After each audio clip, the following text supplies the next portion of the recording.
Arte románico. El origen del arte románico se encuentra en Francia mayoritariamente. La cronología abarca desde finales del siglo X hasta el siglo XII principalmente. La arquitectura románica es principalmente religiosa y crea un tipo de templo abovedado bastante uniforme de interiores oscuros. La planta preferida es la cruz latina, con una o varias naves longitudinales que finalizan en una cabecera con ábside. Una nave transversal o crucero atraviesa las naves longitudinales, mientras que si las naves laterales rodean la capilla mayor, nos encontramos con la girola o deambulatorio. Este es un elemento típico de la iglesia peregrinatoria, cultivo es que los peregrinos contemplen las reliquias ahí guardadas. La nave de crucero y las laterales suelen estar rematadas con capillas, habitualmente entre los contrafuertes, elementos externos que sirven para distribuir las presiones de la construcción. El arco preferido es el de medio punto, mientras que las bóvedas más utilizadas son las de cañón. La cúpula en el crucero y las de cuartos de esfera son las ábsides también utilizadas. Los arcos suelen descansar en pilares cruciformes para sustentar los arcos de la bóveda. La nave central es la más elevada y en ella se oraran las ventanas para dar luminosidad a todo el templo. El campanario se ubica principalmente en la fachada principal de la construcción. Al exterior, la puerta principal tiene un aspecto abocinado, ya que esta está constituida por una serie de arcos de diferentes tamaños. Podemos encontrar diferentes escuelas, donde convendría señalar la Catedral de Cahors, la iglesia de Santa Fe de Conques, esto en Francia.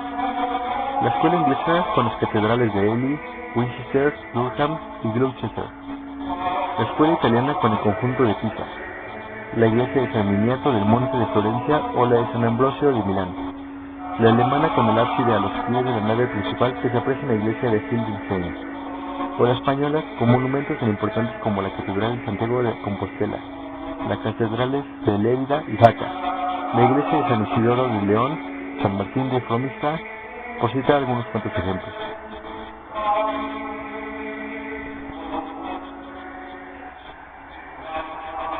La escultura románica muestra la más completa reacción frente al naturalismo clásico. Las figuras alcanzan una tremenda espiritualidad y la anatomía queda relegada a un segundo plano, ya que los ropajes dominan el cuerpo. Sin embargo, el estilo alcanzará una significativa evolución que llegará al naturalismo gótico. Los escultores romanos realizan su trabajo dependiendo por completo de la arquitectura. Deben adaptar sus figuras a las proporciones del templo, por lo que la escultura adquiere monumentalidad. Gracias a esta adaptación, podemos hablar también de su función pedagógica, ya que su objetivo es enseñar a los fieles el camino de la salvación, y por ello aparecen en los relieves románicos numerosas figuras identificadas con el pecado. El hombre y la mujer medievales, cuando se sitúan delante de una portada de la iglesia, deben identificar cuáles son las escenas que contemplan, convirtiéndose los templos en auténticas Biblias historiadas.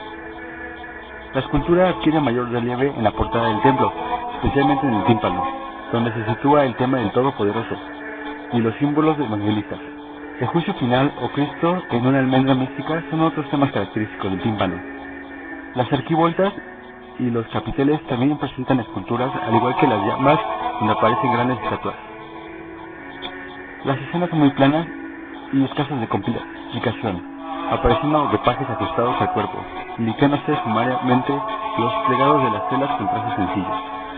Con el tiempo, el estilo manifiesta una apreciable evolución y las características adquieren mayor volumen, mientras el aislamiento característico va siendo abandonado y aparece una mayor comunicación entre las figuras, comunicación que avanza ya al gótico.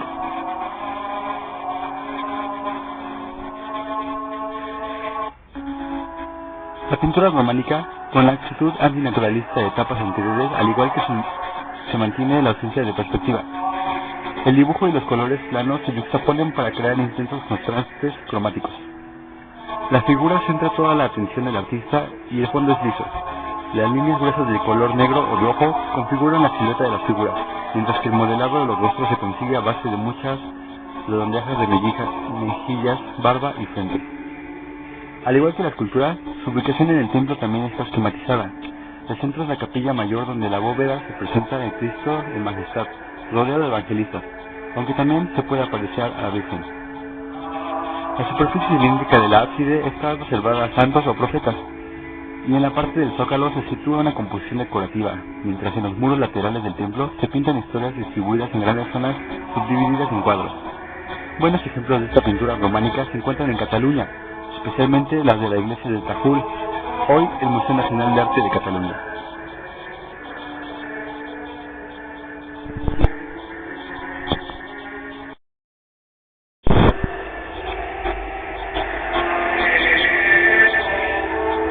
El concepto estético y espiritual que anima al románico mediante una racionalización e intelectualización de las formas geométricas tendentes al equilibrio y a la armonía, deja paso a otro nuevo concepto de la Jerusalén celeste.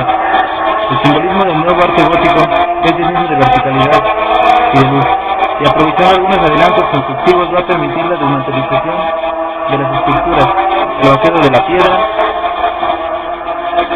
y su sustitución por vidrieras para crear un ambiente completamente novedoso con relación al románico.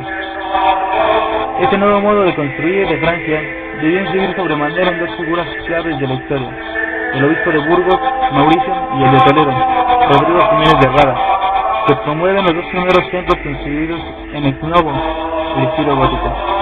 En efecto, ambos promovieron, apoyados por la prosperidad económica de la conquista de Andalucía en la tercera década del siglo XVIII, la edificación de las nuevas catedrales. En Burgos se eliminaría su antecesora románica, y en Toledo se demolía la antigua mezquita cristianizada. Pocos años más tarde, alrededor de 1255, el obispo Martín Fernández promueve de manera similar la Catedral de León. Gótico es un término peyorativo empleado desde el Renacimiento por el historiador italiano Giorgio Vasari para caracterizar el arte medieval situado desde el fin del Imperio Romano de Occidente y el propio Renacimiento. El gran arte gótico nació en Francia en la segunda mitad del siglo XVII. Tradicionalmente se considera su inicio en la reconstrucción del coro de la iglesia abacial de Saint-Denis. Pronto, las grandes fábricas góticas prosperaron con rapidez en Chartres, Bourges, París, Reims, etc. Otras importantes catedrales góticas que nacen como proyecto original gótico en el siglo XVIII, aunque sustituyendo antiguos edificios, son las de la Cuenca, original y con influencia franco-normanda, y la de Burgo de Osma, que se levantó poco después de haberse terminado la anterior románica, muy inspirada en la arquitectura cisterciense. A diferencia de las catedrales descritas anteriormente, las de Sigüenza y Ávila, iniciadas a mediados del siglo XVII con una concepción más románica, vieron resplandecer su desarrollo a medida que el gótico penetraba en Castilla. Hay que citar al maestro Trouchet y su famosa cabecera con doble girola al estilo de Saint-Denis en la Museo Adelante.